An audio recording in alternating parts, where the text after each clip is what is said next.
আমি নিজেও সমালোচনা করেছি জামাত ইসলামীর বিভিন্ন নীতির বিষয়ে, কিন্তু জনগণ যদি ভোট দেয়, যদি জয়ী হয়, সেটাকে আমি কেন অনার করব না? অনার করতে হবে, তাহলে তার গণতন্ত্র থাকলো না।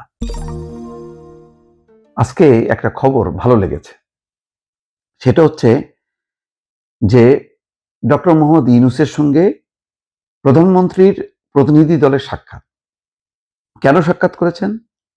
যে ডক্টর মোহাম্মদ ইউনূস যমুনা ছেড়ে নিজের বাসায় চলে যাবেন। তার এই বিদায়টা সুন্দর হওয়া এবং প্রধানমন্ত্রীর পক্ষ থেকে ধন্যবাদ দেওয়া, তার জন্য একটা প্রতিনিধি দল তার সঙ্গে সাক্ষাৎ করেছেন ডক্টর মোহাম্মদ ইউনূসের সঙ্গে। সেখানে প্রধানমন্ত্রীর প্রতিরক্ষা উপদেষ্টা brigadier general doctor A K M. Shamsul ইসলামের নেতৃত্বে ৩ সদস্যের একটা প্রতিনিধি দল সাক্ষাৎ করেন। বিকাল ৩টায় রাজধানীর মিন্টু রোডের বাসভবন যমুনা থেকে সাবেক প্রধান উপদেষ্টার বিদায়কালে তার সঙ্গে এই সৌজন্য সাক্ষাৎ অনুষ্ঠিত হয়। এ সময় উপস্থিত ছিলেন প্রধানমন্ত্রীর মুখ্য সচিব এ.বি.এম. আব্দুস সাত্তার, প্রধানমন্ত্রীর সামরিক সচিব মেজর জেনারেল আবুল হাসনাত মোহাম্মদ তারিক। দেখেন কত সুন্দর বিদায়, এমনটাই তো হওয়া উচিত। আজকে ডক্টর মোহাম্মদ ইউনূস নির্বাচনে লড়াই করে হেরে যাননি, তিনি একটা দায়িত্ব পালন করেছেন, দায়িত্ব পালন করে তিনি চলে যাচ্ছেন। তিনি বলেছেন ১২ তারিখের নির্বাচন হবেই এবং ১২ তারিখের পর তিনি আর থাকবেন না। তিনি কিন্তু তার কথা রেখেছেন এবং যারা নির্বাচিত হয়েছেন, বিএনপি অমর্যাদা করেনি, তাকে এই সম্মানটা দিয়েছে।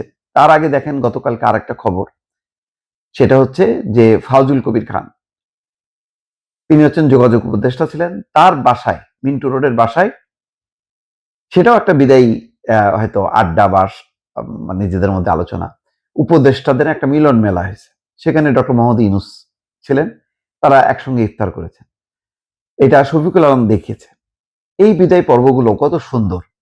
শুধু একটা ঘটনাই ঘটেছে যেটা একটু দগদগে ক্ষত হয়েছে, সেটা হচ্ছে আহসান মনসুর, তার বিদায়টাও সুন্দর হইতে পারত। মানে অর্থ মন্ত্রণালয়ের পক্ষ থেকে, সরকারের পক্ষ থেকে একটা টিম যেত, যে তাকে বলতো যে স্যার আমরা মানে নতুন নিয়োগ দিচ্ছি, আপনি যে সময়টা অতিবাহিত করেছেন চমৎকার, আমরা ধন্যবাদ জানাচ্ছি।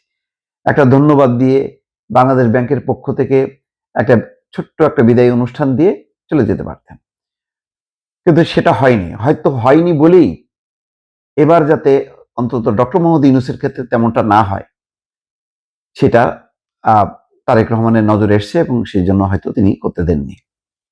দেখেন অনেকে বলছিল, এমনকি এনসিপি যারা খুব কাছে ছিল, নাহিদ ইসলাম সহ সবাই বলছেন যে অনেক উপদেষ্টাকে মানে যখন নাকি তাদের মেয়াদ শেষ হবে তাদেরকে সেফ এক্সিট নিতে হবে, মানে নিরাপদে তারা দেশ ছাড়বেন, সেই অবস্থা নাকি করতে হবে। ফাজুল কবির খান অবশ্য বলছিলেন যে আমরা কোথায় যাবো, আমাদের যাওয়ার কোনো জায়গা নেই। আরো কয়েকজন উপদেষ্টা বলেছেন যে আমরা দেশ ছেড়ে কোথাও যাব না।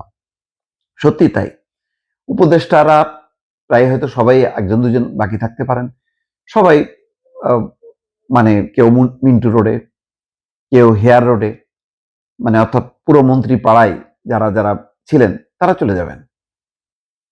তো এই যে যাওয়াটা, এইটাই হচ্ছে, আমি এর আগেও বলেছি, এটাই হওয়া উচিত গণতান্ত্রিক কালচার।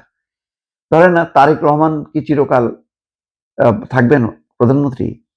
আগামী নির্বাচনে তিনি এবং তার দল হারতেও পারে, কিন্তু হারলে এটা একটা বিশাল একটা হবে কেন, মানে যুদ্ধে একটা দল যেভাবে মানে হেরে যায় তেমন পরিণতি হবে কেন? গণতন্ত্রে তো হার জিত মিলেই তো গণতন্ত্র, তাহলে তো গণতন্ত্র না, তাহলে তো স্বৈরতন্ত্র।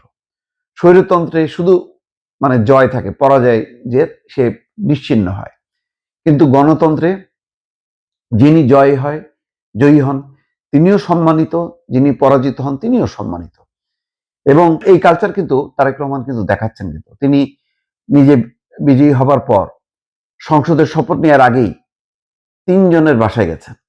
চিন্তা করেন, সেই শফিকুর রহমানের বাসায় গেছেন, নাহিদ ইসলামের বাসায় গেছেন, এমনকি ওই ইসলামী আন্দোলনের প্রধান চরমনাই পীরের যিনি নির্বাচিত পরাজিত হয়েছেন তার বাসায় গেছেন, হেফাজতের আমিরকে তার শপথ অনুষ্ঠানে আমন্ত্রণ জানিয়েছেন। গণতন্ত্রের সৌন্দর্য এটাই।